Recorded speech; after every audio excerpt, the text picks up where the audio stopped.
Bonjour chers amis. Tout d'abord, avant de commencer, je voudrais remercier Monsieur le doyen de la faculté des lettres et des sciences humaines pour son invitation et remercier tous les membres du comité d'organisation de ces rencontres de jeudi. C'est un honneur et je vous remercie énormément. Pour la thématique d'aujourd'hui, il est consacré à la pandémie Covid-19 et l'incertain. Je vais tout d'abord, après une introduction, traiter quelques questions qui me paraissent pertinentes et dans lesquelles l'incertain est vraiment présent. Cette pandémie nous a vraiment surpris par son timing. Personne ne pensait avoir un problème de santé d'une telle ampleur en ce moment. L'homme a cru tout maîtriser. Nous avons tout ce qu'il faut. Nous avons les hôpitaux, nous avons les traitements, nous avons les laboratoires, nous avons toute la biotechnologie. Donc, théoriquement, on est prêt et on est préparé à faire face à n'importe quelle pandémie. Non, c'est pas vrai. C'est de l'incertain. Cette pandémie a commencé à Wuhan. Et personne ne pensait que cette pandémie allait toucher le monde entier en un temps record. En un mois et demi, 2 mois, depuis Wuhan, la pandémie était chez nous au Maroc. Ceci s'est passé en un temps très rapide. Et là, c'est aussi une question où l'incertitude est présente. L'ampleur et la gravité. Au départ, on disait que c'est une grippe, c'est une simple grippe. C'est saisonnier, ça va passer. Et tout d'un coup, on se rend compte que c'est un véritable problème de santé majeur. Les hôpitaux sont pleins, les services de réanimation archi-combles, des malades dans des couloirs, des réanimateurs qui sont en train de faire le choix. À qui vont affecter ce respirateur? Tout ceci s'est passé en un temps très rapide et personne ne prévoyait ce scénario. Je vais traiter dans l'ordre un certain nombre de questions d'ordre médical. C'est ce que je sais faire et j'ai choisi les questions par rapport auxquelles la réponse n'est vraiment pas certaine, c'est-à-dire il y a toujours de l'incertain. Ces questions sont les suivantes. L'origine du Covid-19, l'évolution de la pandémie, ce qu'on appelle la pandémie cachée, et on va voir à quoi ça correspond, cette histoire d'immunité collective, le problème de déconfinement, quand et comment, est-ce qu'il y a des conséquences? Toute la partie consacrée au traitement et à la vaccination, pour laquelle beaucoup de questions se posent, et il y a beaucoup d'incertains par rapport à ça. Et je termine par, donc, quel système de santé en post-Covid, et je pense que c'est une partie très importante de mon exposé, parce que ça va donc nous envoyer donc sur le futur. L'origine du virus. Plusieurs rumeurs. Virus naturel ou pas? Est-ce que c'est un virus qui a échappé d'un laboratoire? Est-ce que c'est pas un acte criminel, du bioterrorisme? Et ça, c'est à un certain moment des hypothèses qu'on a entendues dans les médias, donc un peu partout. Pour vous dire mon avis, je pense que la vérité n'est pas tout à fait claire, mais je pense que les scientifiques ont répondu à une grande partie des questions posées. Et là, on commence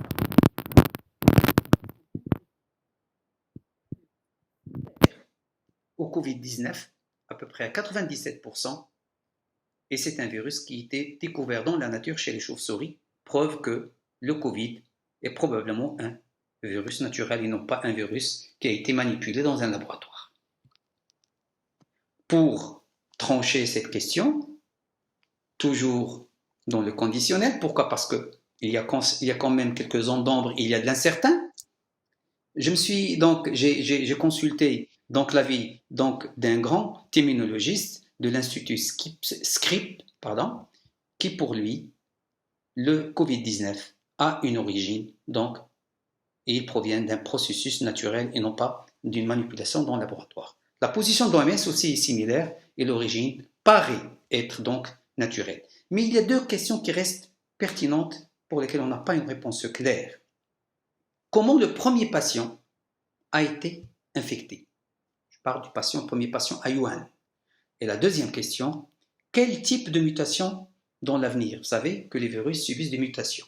Par rapport à la première question, nous avons des éléments de réponse. Et là, je prends donc la première pandémie, épidémie, celle du SARS en 2002 en Chine. Et bien l'origine était cet animal. Cet animal, c'est qui était donc le réservoir. Et malheureusement, c'est un animal qui est sauvage. Il ne devait pas être domestiqué. Et maintenant même, dans le temps, en 2002, on a commencé même à consommer la chair de cet animal. Donc vous voyez, et par cette voie, le virus SARS, qui est un coronavirus, a pu contaminer l'homme. C'est un changement de comportement humain. On a voulu domestiquer des animaux sauvages. Et bien c'est la même chose probablement avec le Covid-19. C'est probablement cet animal qu'on appelle le pangolin, qui est un animal sauvage. On a voulu le domestiquer, on commence à consommer donc la chair de cet animal et il paraît être l'origine donc de cette transmission de l'animal à l'homme. Donc finalement, je suppose que c'est une des raisons, c'est le changement de comportement des êtres humains qui veulent donc aller contre nature. La deuxième question. Cette pandémie, comment elle évolue et comment elle va évoluer? Si on veut voir de manière scientifique comment les pandémies évoluent, il y a deux types d'évolution. Soit la courbe classique en cloche, c'est-à-dire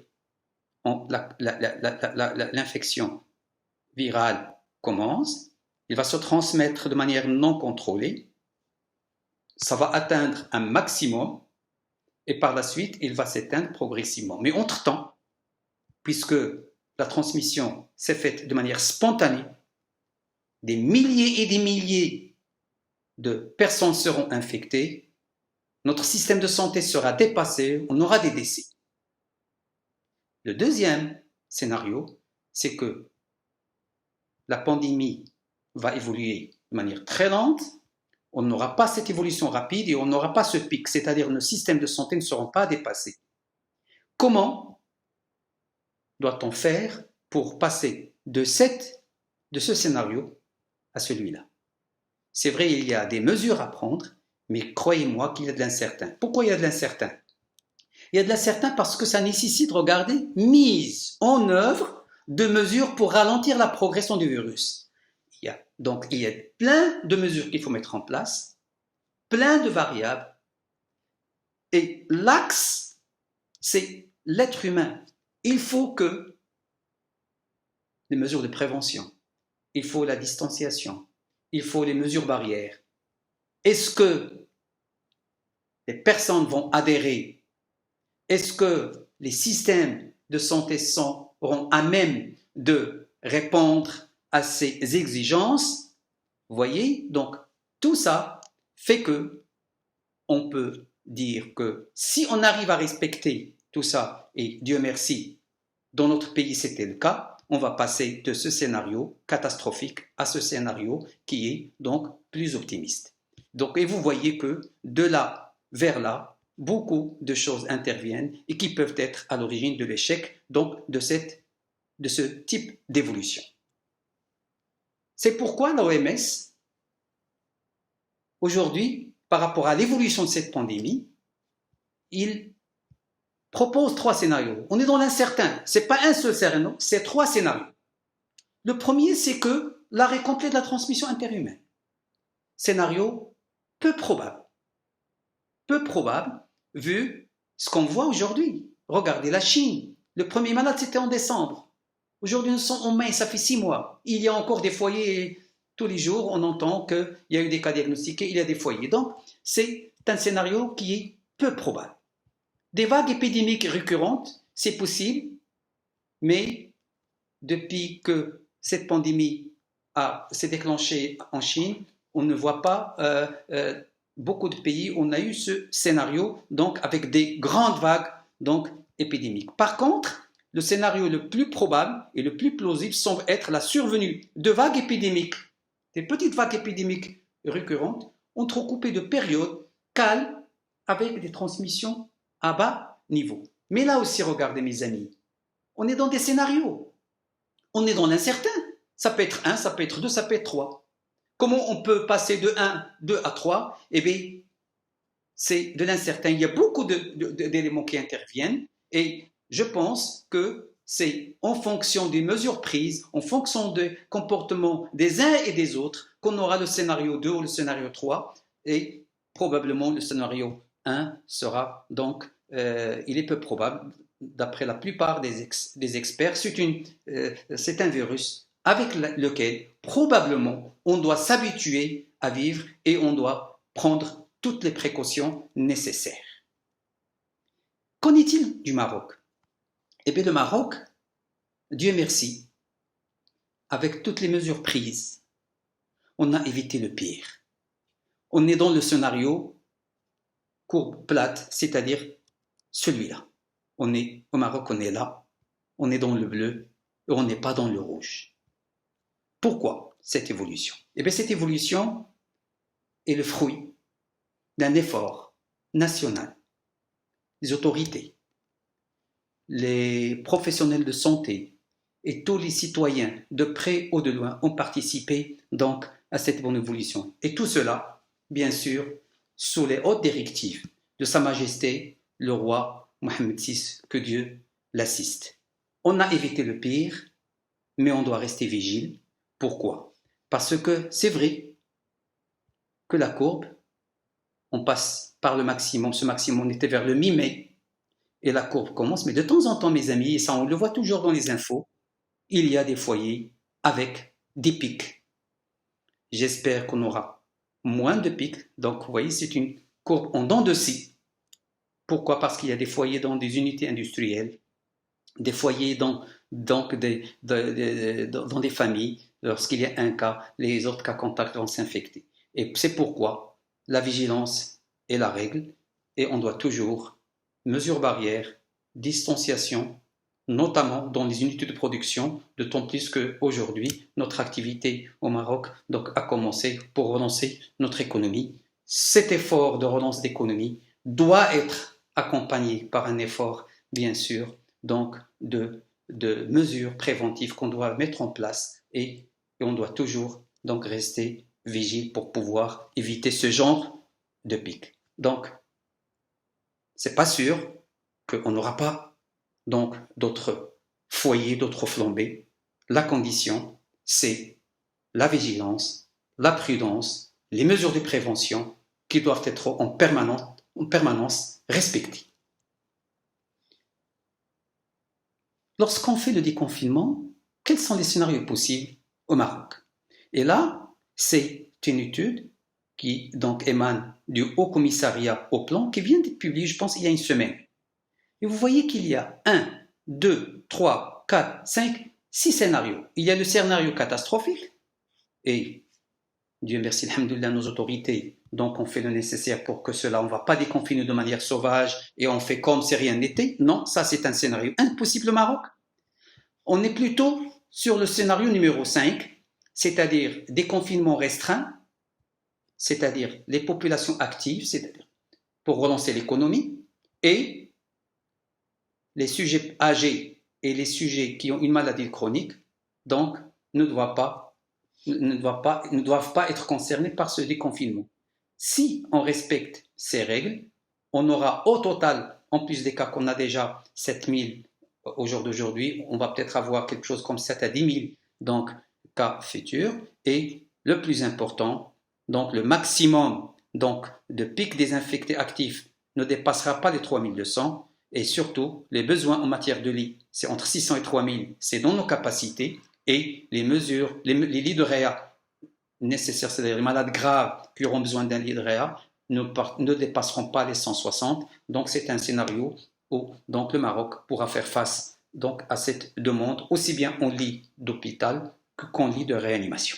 Donc vous voyez, c'est l'incertain, c'est 6 scénarios, mais je pense que pour éviter donc le pire, c'est de rester dans ce déconfinement restreint par zone, par secteur, tout en gardant, par activité, tout en gardant, bien sûr, donc les mesures de protection nécessaires. J'arrive à ce point qui est très intéressant où il y a de l'incertain.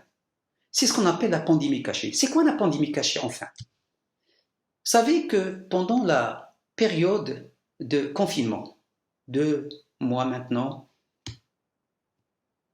il y a eu un certain nombre de malades chroniques. Les malades asthmatiques, les malades diabétiques, les malades qui ont des cirrhoses, les malades qui ont des cancers.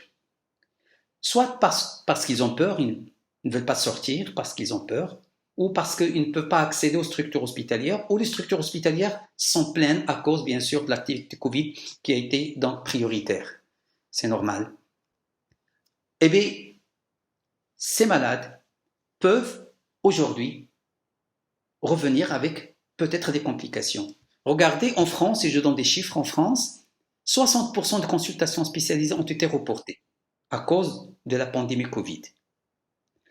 L'UNICEF considère que 15 millions d'enfants au Moyen-Orient en Afrique ont raté leur vaccination. Ça aura sûrement des conséquences, tout ça.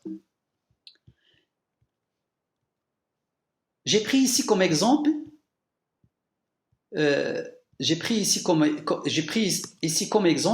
donc la cirrhose du foie, qui est une maladie donc chronique. Et vous voyez que cette maladie chronique, et ça c'est une évaluation qui a été faite aux États-Unis, les malades cirrhotiques qui ont raté leur rendez-vous, ils n'ont pas fait leur radio, ils n'ont pas fait leur bilan pendant la période de déconfinement, ils ont eu des complications. Et vous voyez que envers aussi le nombre de complications chez les malades cirrhotiques a augmenté donc durant, c'est ce qu'ils appellent la deuxième vague, c'est-à-dire la deuxième donc, vague de la pandémie qui n'est pas Covid celle-là. Et bien sûr avec le risque d'avoir chez eux donc un risque donc de cancer se développer parce qu'ils vont rater leur rendez-vous. Donc il faut absolument qu'on soit vigile par rapport à ça. La pandémie cachée au niveau mondial, les estimations de l'OMS, et ça c'est des chiffres de l'OMS en 2020. L'OMS estime que le décès par HIV, si cette pandémie se prolonge, va doubler. La mortalité infantile pourrait augmenter de 45% dans les pays à revenus faibles.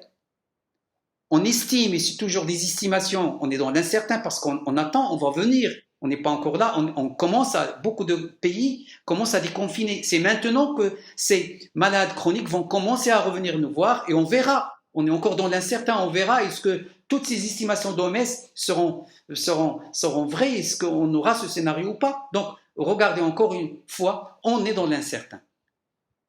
Il y a une augmentation des violences domestiques en France, qu'en est-il dans d'autres pays?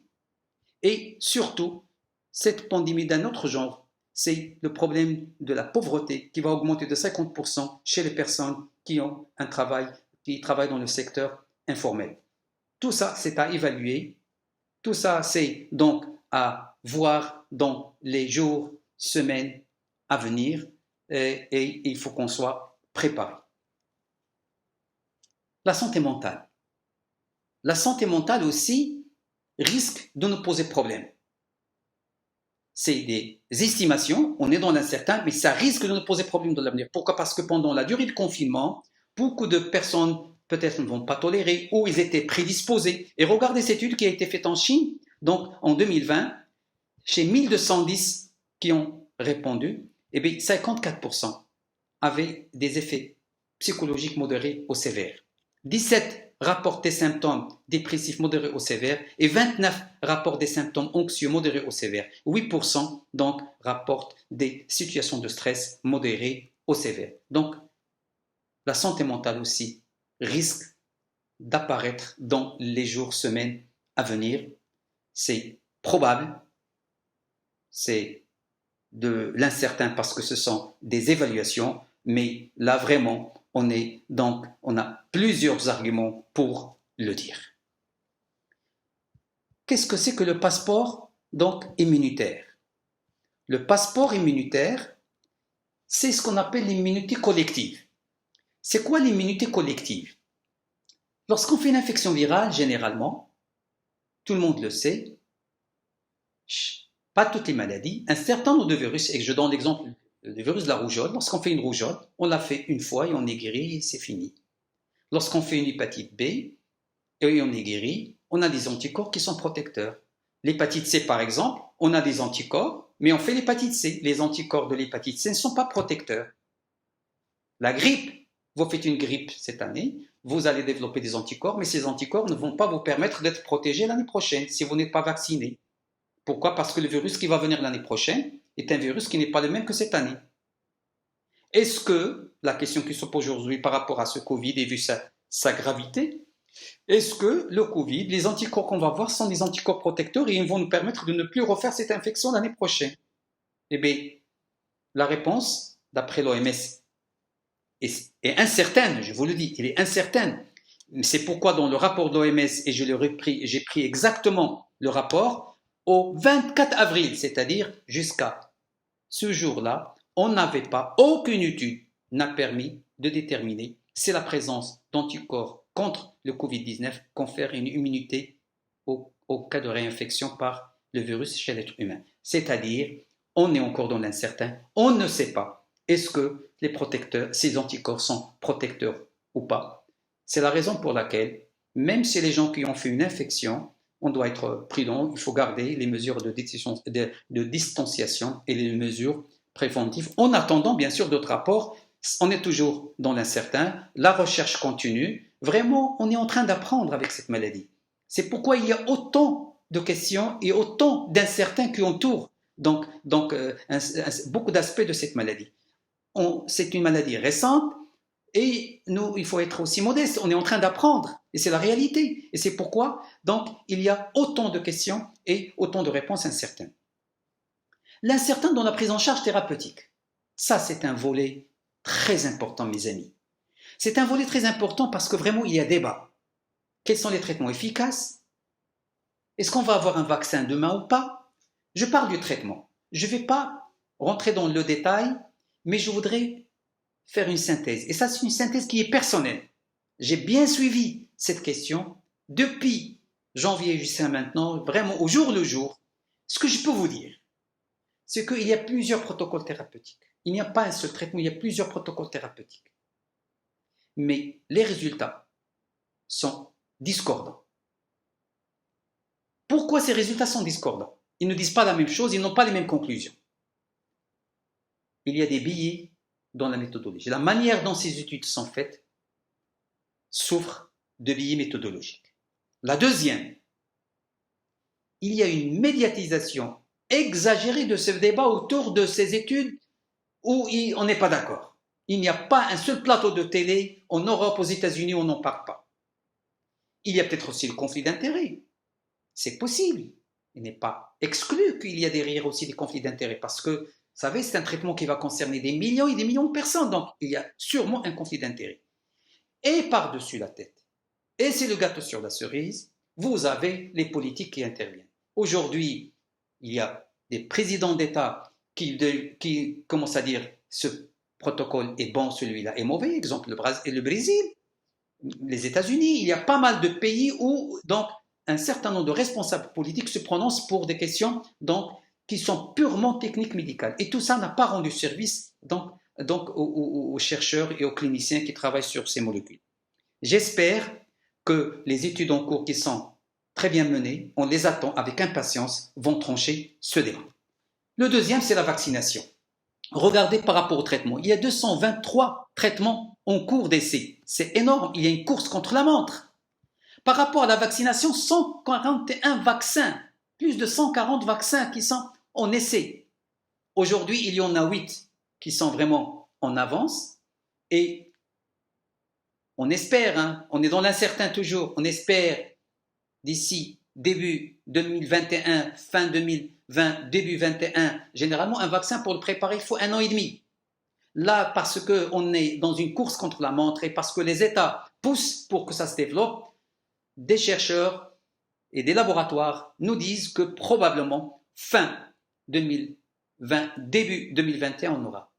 Mais le grand incertain dans cette histoire, c'est 5 questions que j'ai résumées ici. Est-ce que ces vaccins seront efficaces? Ils peuvent être disponibles. Est-ce qu'ils seront efficaces? C'est de l'incertain, on n'a pas encore de preuves. Les études que nous avons au jour d'aujourd'hui, c'est des études phase 2 au maximum. Phase 3, ce n'est pas encore commencé. Leur sécurité, attention, ça va intéresser des millions et des millions. Donc il faut que l'histoire de la sécurité, pour qu'il n'y ait pas de complications de ce vaccin, soit bien ficelée. Et est-ce qu'on est capable de produire autant de vaccins pour autant de personnes? Vous savez, la population mondiale, c'est à peu près plus de 7 milliards. Est-ce qu'on va être capable de vacciner tout le monde? Là, il y a vraiment débat et il y a beaucoup d'incertains qui entourent cette question. Comment on va les distribuer ce vaccin une fois disponible?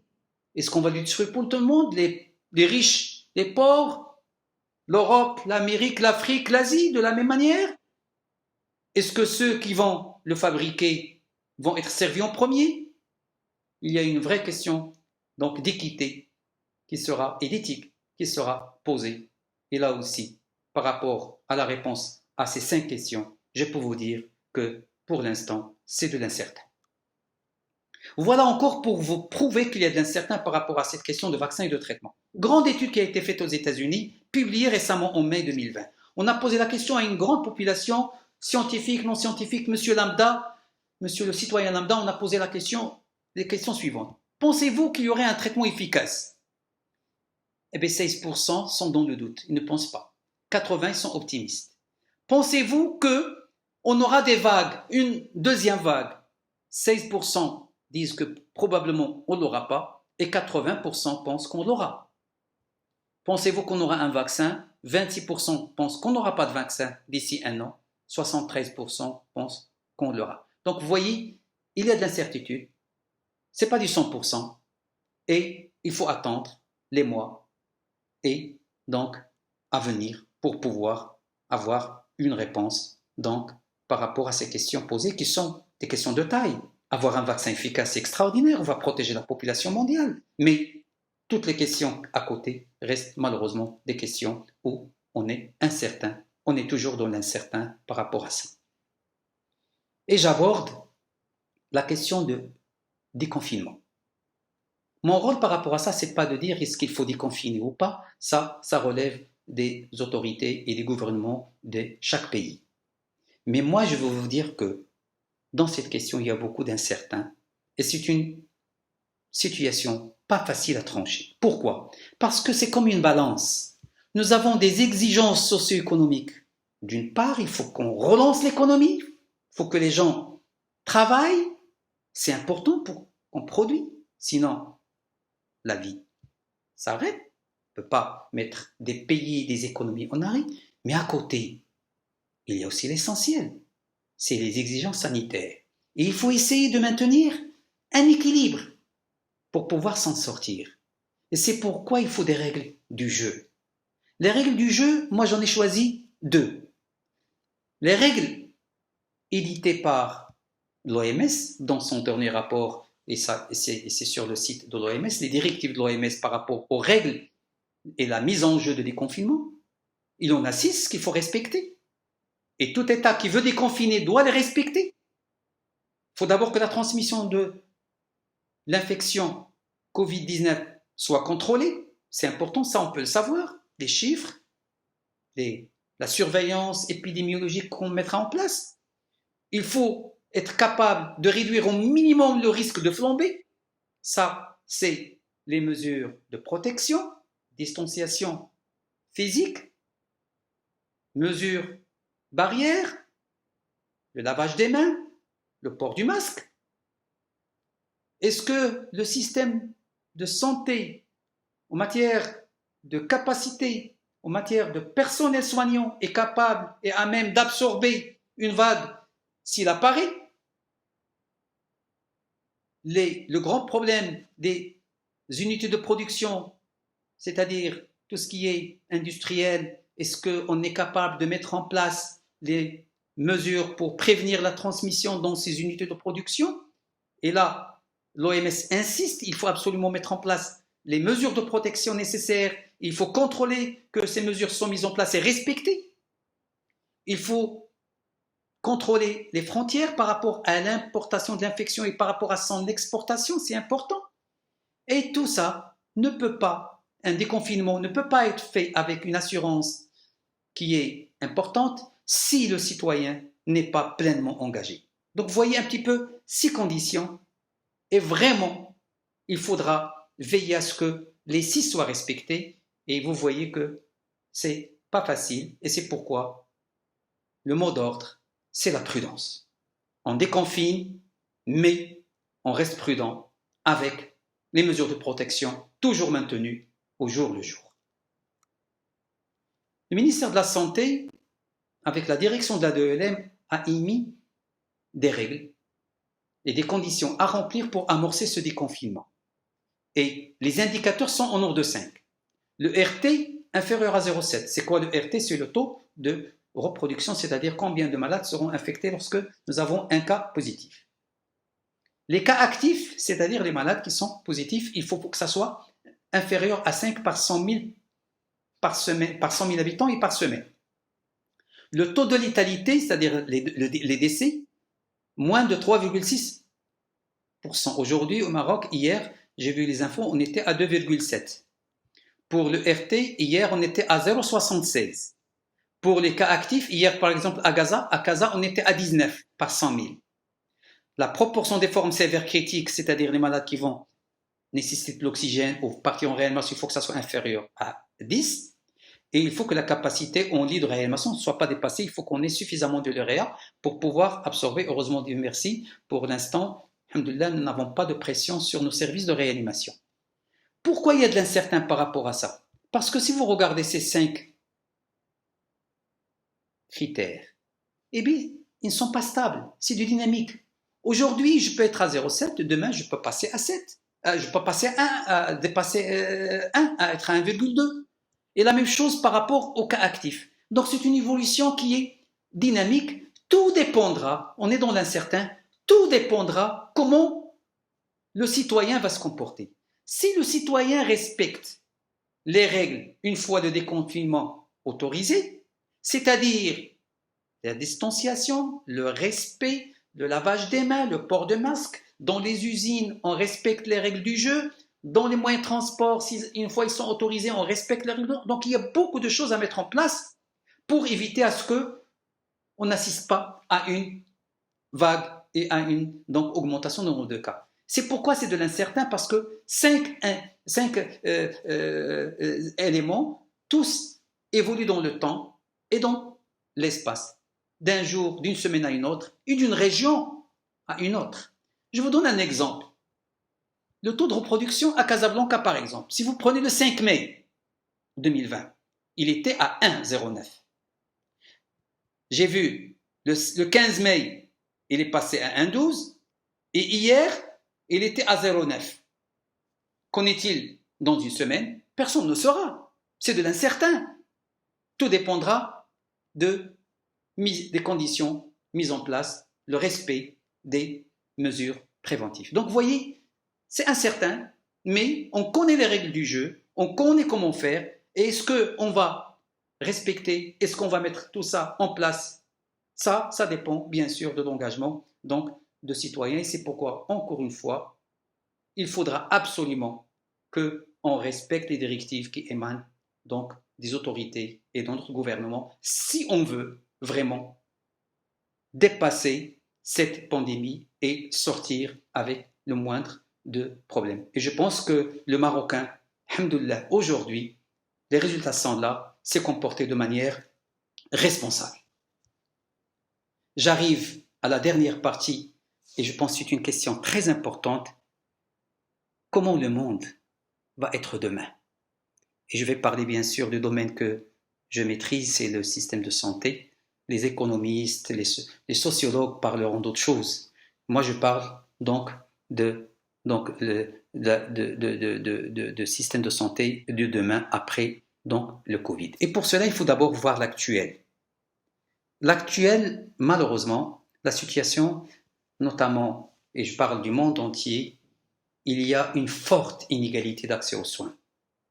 Et même dans les pays, on a vu ça, même dans les pays, les États-Unis, l'Italie, la France, des pays qui avaient un système de santé robuste, il y a des régions qui ont craqué sous la pression donc de la pandémie. Heureusement, en Afrique, la plupart des pays ont pris des mesures préventives, avant-gardistes, ce qui nous a permis d'éviter le pire, mais les inégalités sont là, par les chiffres. Regardez, s'il vous plaît. Si je prends donc le taux de couverture de soins essentiels, les soins de base, la moyenne mondiale est de 64. Eh bien, en Afrique, c'est seulement 44, moins de 20%. Au Sahel, c'est 34% seulement qui ont accès aux soins de base. On parle là de soins de base, les soins primaires, les soins de base. On ne parle pas de la chirurgie, on ne parle pas des choses trop développées, on parle des soins de base. 70% des gens dans notre continent, on parle d'Afrique, le Sahel, qui n'ont pas accès à ces soins de base. Ça, c'est une grande inégalité. Il faut que ça disparaisse après le Covid, parce que personne n'est à l'abri. On a vu que même les pays les plus riches ont souffert, et je pense que c'est une leçon qu'on doit prendre. Deuxièmement, un deuxième marqueur, un deuxième critère, la densité des médecins et des infirmiers par 10 000 habitants. Regardez la moyenne mondiale. Si je prends les médecins, 15 médecins par 10 000 habitants. 15 par 10 000. Les infirmiers, on a besoin de 34 infirmiers par 10 000 habitants. Si vous voyez l'Afrique, nous sommes à peine à 2,8 médecins par 10 000 habitants et nous sommes à 11 par 10 000 habitants. Si vous regardez le Sahel, nous sommes à moins d'1 médecin par 10 000 habitants et nous sommes à moins de 5 infirmiers par 10 000 habitants. Qu'en est-il au Maroc? Au Maroc, nous sommes à 7 médecins par 10 000 habitants. Donc nous sommes sous-dotés en médecins par rapport à la moyenne mondiale qui est de 15. Et même ce nombre de médecins est très mal réparti, 45 entre l'axe Casaraba et 24% seulement en milieu rural. Donc il y a un manque en médecins, il y a une mauvaise répartition des médecins à travers le territoire. Le budget de santé, je prends toujours l'Afrique parce que c'est notre continent.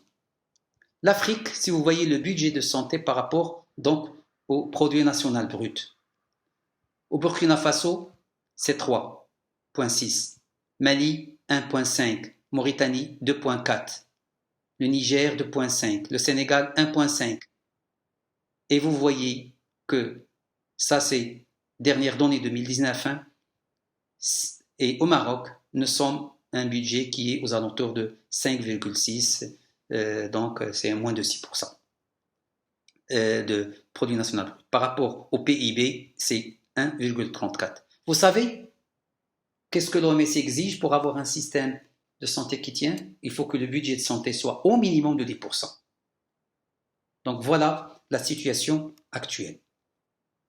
Ce que j'espère pour demain, et ça je le dis du fond du cœur, je le dis du fond du cœur, et je vais le faire sous forme de questions. Et j'espère que là, on n'aura pas d'incertain, on aura du certain. J'espère que cela aboutira. On aura ça pour notre pays, pour l'Afrique et pour le monde. Je poserai ces questions qui sont pertinentes. Aurons-nous demain un système de santé équitable au niveau mondial? Aujourd'hui, il ne l'est pas. La santé serait-elle une véritable priorité? Je l'espère. Allons-nous faire de la recherche médicale un levier pour le développement? Le budget de la recherche dans un certain nombre de pays au Moyen-Orient, en Afrique, il est vraiment minuscule. Et il faudra revoir ça pour pouvoir changer donc le lendemain. Va-t-on repenser le rôle de l'hôpital public? Parce qu'on a vu le rôle de l'hôpital public aujourd'hui. C'est grâce à nos hôpitaux qu'on a absorbé donc les premières malades, lorsqu'on a eu les premiers malades, et même aujourd'hui. Et je pense qu'il faut repenser le rôle de l'hôpital public. Et je voudrais féliciter tous les médecins, les infirmiers, tous les professionnels de santé qui ont tenu bon au cours de cette pandémie et qui ont été là, donc, auprès de ces patients pour leur apporter les soins nécessaires. Et bien sûr, tous ceux, les agents d'autorité, tous ceux, tous ceux qui travaillent dans l'ombre, je voudrais vraiment remercier tout le monde parce que, alhamdoulilah, notre pays a fait un effort colossal et il était un exemple et j'espère que ça passera et on sortira fort, Inch'Allah, de cette crise. Mais il faut qu'on repense le rôle de l'hôpital public. Il faut qu'on lui fournisse les moyens pour qu'il puisse accomplir ses missions. Va-t-on doter nos structures sanitaires en professionnels de santé en nombre suffisant et les reconsidérer? On a vu que le nombre de personnel est vraiment pas suffisant et il faudra qu'on donc fasse un effort à ce niveau-là. Quelque chose de très bien qu'on a appris de cette pandémie. Le Maroc s'est lancé dans la fabrication d'équipements médicaux, les masques, les respirateurs. Serons-nous indépendants en matière de production des équipements consommables demain? Il faut que cet élan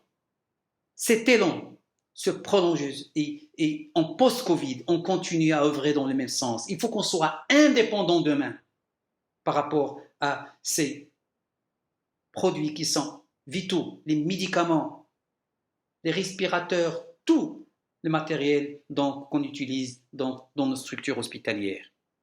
Et je voudrais terminer sur un point qui me tient au cœur, c'est le partenariat public-privé. Il faut absolument que ce partenariat aboutisse. Il faut que ça soit un véritable, il faut qu'il y ait des actions et j'espère que, parce que ça ne fera, c'est du PPP, c'est du Private Public Partnership, c'est-à-dire qu'on va faire donc une équipe et on va travailler la main dans la main, quel que soit le secteur. On a vu l'effort qui a été fait, les militaires, les civils, tout le monde a mis les mains dans la main. Et c'est un exemple pour l'avenir. Il faut absolument qu'on tire des leçons par rapport à cet effort de solidarité face à la crise.